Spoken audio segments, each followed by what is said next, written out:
Jadi di sini kalau bisa misalkan dia ada 2 pot, ini kan cuma ada 1 pot ya. Jadi di sini bisa memanfaatkan yang sebelahnya berarti.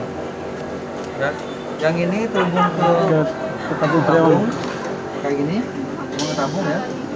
Terhubung ke tabung. Dari kecil ke besar. Divisi media. Dua kali. Divisi media. Kenapa? Media tamu.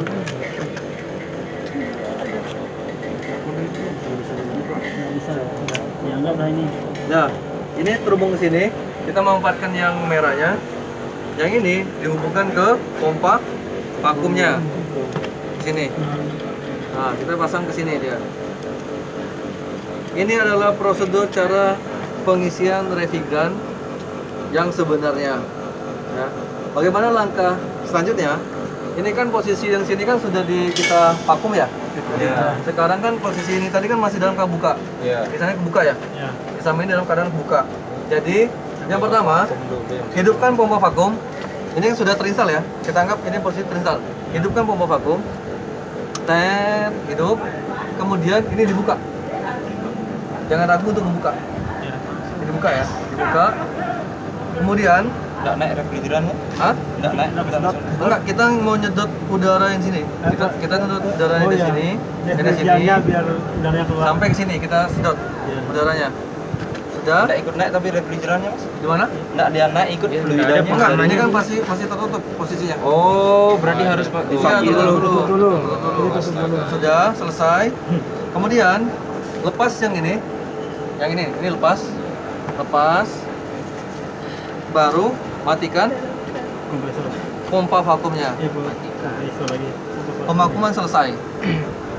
Baru kita isi refrigerannya. Kayak gitu. Gimana? Yang Katup pipa. Yang ini katup. Oh ya, ini tutup dulu Pak tadi. Dulu. Lepas selang, baru matikan pompa vakumnya. Kayak gitu. Nah, pengisian refrigeran bisa kita lakukan. Waktu di katunya itu kan dibuka kan? Nah, ini cara yang salah yang biasa digunakan oleh mohon maaf ya, para pelaku lapangan. Kayak gini Pak, cara pelakuan. Dia tanpa pompa vakum, ya. Dia tanpa pompa vakum. Dia ngeplasing ngambil refrigeran dari sini Pak dia. Kayak tadi, ngedorong sini, kayak gini. Sambil dipasang. Kayak gitu Pak. Karena kan dia sambil ngedorong udaranya, sambil kita pasang. Itu biasanya dilakukan oleh para pelaku lapangan.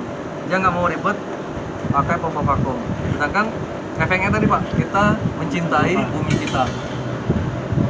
Memang dampaknya nggak terlihat Pak. Terakumulasi. Tapi bisa dirasakan. Sekarang berapa Pak tekanannya? Sekarang turun menjadi berapa tuh Mas? Berapa derajat saturasi evaporatornya? Bawa kacamata. Di atas. Dipegang, Oh ini aja. dibuka, misalkan tidak kelihatan. 10. Berapa? 10. 10 Ya. derajat Celcius ya? Ya. Nah, kemudian bagaimana cara menghitung rumus superheat? Nah, kayak gini Pak. Yang dari evaporator pipa mana nih? Evap. Dari evap. Dari evap. Pipa besar ya? Ya. Nah, Dari evap ke sini kan. ya. Kemudian dari sini masuk mana ini? Dari sini Ke? Masuk mana? dong. Ini kan dari Dari evap. evap, Iya. Kemudian ke kompresor. Ya. Nah, sekarang wujud refrigerannya apakah liquid atau gas sekarang ini? Gas. Gas. Gas. Dari mana tahu gas? Karena terjadi pengembunan dari superheat tadi. Enggak. Oke. Karena terjadi pengembunan. Sekarang apakah melihat ini wujudnya gas? Oh, pakai Nah, kalau di vakum di dalam, temperaturnya. hah? kayak tepung gas tuh. Apakah melihat secara langsung? Tidak. Kalau misalkan dibalik lagi, Pak, apakah ini gas atau liquid? Saya nggak berani jawab, Pak. Karena saya nggak bisa ngelihat di dalamnya, bener nggak? Sekarang teman-teman ada yang lihat? Nah, dari mana buktinya? Tidak ada. Makanya ada namanya rumus superheat. Bagaimana rumus superheat? kemarin Temperatur di kondensor dikurangi Temperatur ini yang tangkal. salah. Mana tadi? Sebenarnya temperatur mana tadi? Konden. Kira ada termogan Pak di kampus? Ada kan? Kalau kita pakai tabel termodinamika, Termodinamika. tabel termodinamika dilihat dari tekanan dan temperatur saturasinya. Betul. Jadi kesimpulannya rumusnya berapa Pak? Kalau pakai rumus, nggak tahu. Hanya tekanannya aja dilihat. Tekanannya dilihat. Nah, kemudian di situ dari tabel akan ketemu temperatur saturatifnya berapa. Saturatifnya berapa? Kalau dia di atas dari temperatur saturatif, maka dia sudah superheated. Tapi Oke. biasanya dipastikan 5 derajat di atas saturatif. Betul sekali. Kemarin kita berapa standarnya? 5 6 yang kita incar adalah Ya, 6 6. derajat. Ya, Tiga yang sangat kita incar adalah 6 derajat. Jadi bagaimana rumusnya? Kayak tadi Pak, bisa melalui sistem termodinamika. Jadi kan kalau sebagai pelaku lapangan nggak mungkin kita membuka buku lagi Pak. Nah jadi makanya si Daikin mempermudah untuk cara mempelajarinya. Yang pertama, Bapak ukur suhu suction pada pipa keluaran pada kompresor ya. Kemudian kita hitung, kita ambil suhu saturasi pada evaporator yang disampaikan oleh Pak Arif tadi. Nah, dari mana suhu saturasinya? Itu dilihat dari pada manifold. Jadi kemarin kan poin 3 dikurangi poin nomor 2.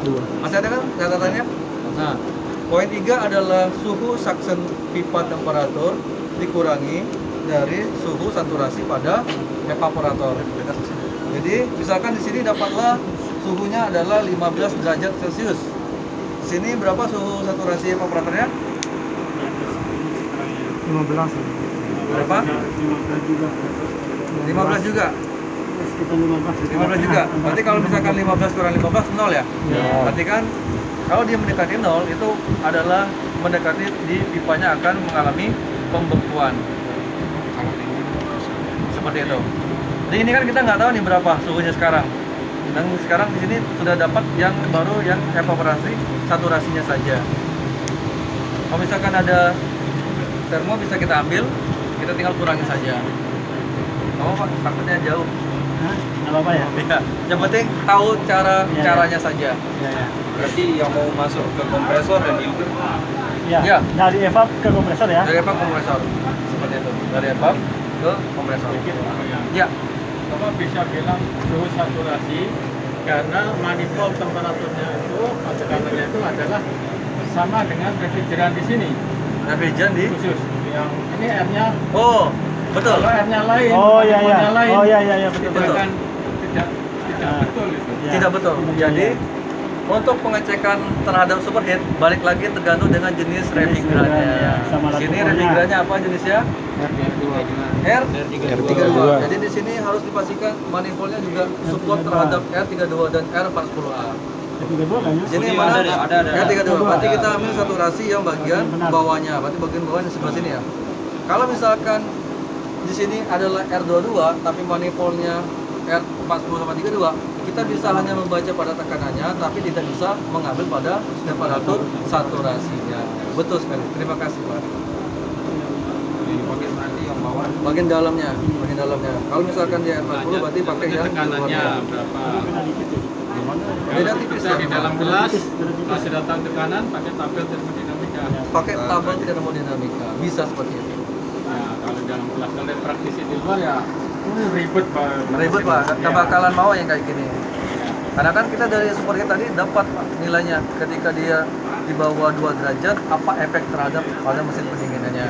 Kalau dia di atas 8 derajat apa efek pada mesin pendinginannya. Jadi kita istilahnya tuh ada namanya operasi basah dan operasi kering. Jadi kalau misalkan dia di bawah 2 derajat itu masuk ke operasi basah.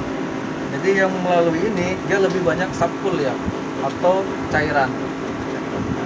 Kalau dia di atas 8 dia terlalu kering. Jadi antara AC dengan beban panas yang ada di dalam itu terlalu tinggi beban headloadnya. Makanya istilahnya kalau orang lapangan itu adalah ketika sudah mengalami kondensasi atau tetesan air, sudah normal. Tapi nggak tahu dasarnya dari mana. Nah, tadi balik lagi. Ketika beban panas dengan jumlah refrigeran yang sesuai, maka akan menghasilkan kondensasi yang sempurna, tetesan air maksudnya. Oke. Sekarang Saya boleh tanya, boleh Pak? bagaimana kalau kita ngisinya kelebihan? Kelebihan. Ya. Oke. Bagaimana kalau mengisinya kelebihan? Jadi di sini Pak. Jadi di sini kan sudah ada template ya. Kita biasanya kan kalau kita nanya ke tim pelaku lapangan, tekanannya sekian, ampernya sekian. Jadi gini, kita kemarin kan untuk tekannya kan ada range sih Pak ya. Dari 0,7 MPa sampai ke 0,9 MPa ya. Jadi kalau nggak salah sekitar 110 sampai ke 140 PSI. Nah, jadi ketika tekanannya sudah tercapai, tetapi ampere normalnya masih di bawah ini, itu tidak jadi masalah. Berarti aslinya dalam keadaan memang betul-betul bagus. Jadi jangan patokan pada ampere. Jadi patokannya adalah pada tekanan. Tapi ampere juga kita ikut mengikuti ya. Misalkan di sini arus pengendalnya adalah 2,7 ampere. Sedangkan kita cekkan sini masih di 1,8 ampere, tapi tekanannya sudah dapat, tidak jadi masalah. Itu berarti aslinya dalam keadaan performa bagus-bagusnya. Kalau misalkan tadi pertanyaan Pak Adep, bagaimana pengisinya terlalu berlebihan? Kalau misalkan terlalu berlebihan, seperti yang saya sampaikan kemarin, bahwasanya tekanan dan temperatur berbanding lurus. Otomatis ketika dia berlebih, evaporasi pada temperatur yang ada di dalam evaporator itu juga ikut naik. Jadi perpindahan pertukaran panasnya itu mengalami tidak terlalu bagus. Misalkan apakah lebih bagus 5 derajat? Apakah bagus dari 10 derajat untuk perpindahan panasnya? Otomatis kan temperatur yang paling terendah ya. Seperti itu. Jadi yang patokan kita untuk dapat superheat kemarin sebenarnya ada di 2 sampai 8 derajat ya. 3 sampai 7. Hah? 3 sampai 7, sorry. 3 sampai 7 derajat. Berarti sekitar 110 sampai 140 PSI. Nah, tetapi perlu Bapak dan teman-teman ketahui juga bahwasanya untuk pengukuran terhadap satu pengecekan seperti ini kurang atau enggaknya bagusnya itu Pak pada saat waktu yang sekarang ini. Sekarang kan beban puncak. Iya. Seperti itu. Sekarang ada di beban puncaknya.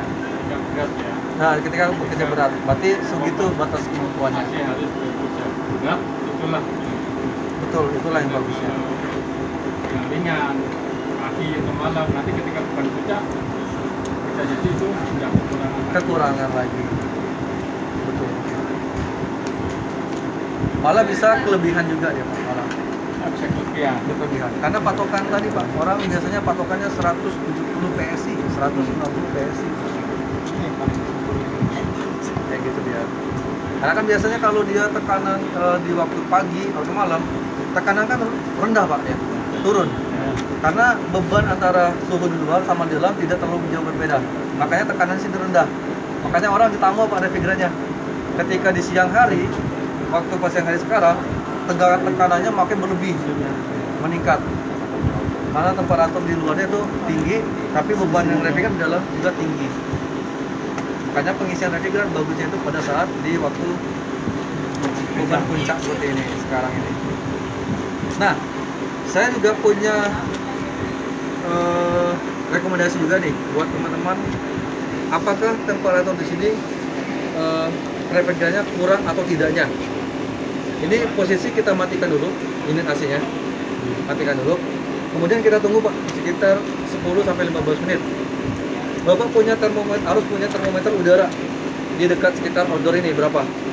Misalkan temperatur di sini adalah sekitar 33 derajat. Dilihat juga Pak di sini. Di sini sebenarnya tekanannya sama Pak. Tekanannya sama. Misalkan di sini 33 derajat, berarti refrigerannya pas. Kalau misalkan temperatur di sini, ini kan posisinya kan dalam keadaan di luar ya. Misalkan tekanannya sama dengan temperatur yang ada di lingkungan. Misalkan di sini adalah 10 derajat, sedangkan temperatur kita sekarang adalah 33 derajat. Berarti kekurangan refrigeran dia di dalamnya. Bisa juga seperti itu, salah satunya.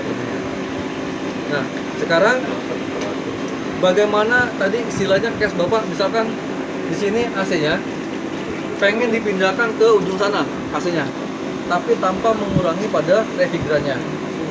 Bagaimana caranya? Nah, ini boleh pelaku lapangan melakukan metodenya. Siapkan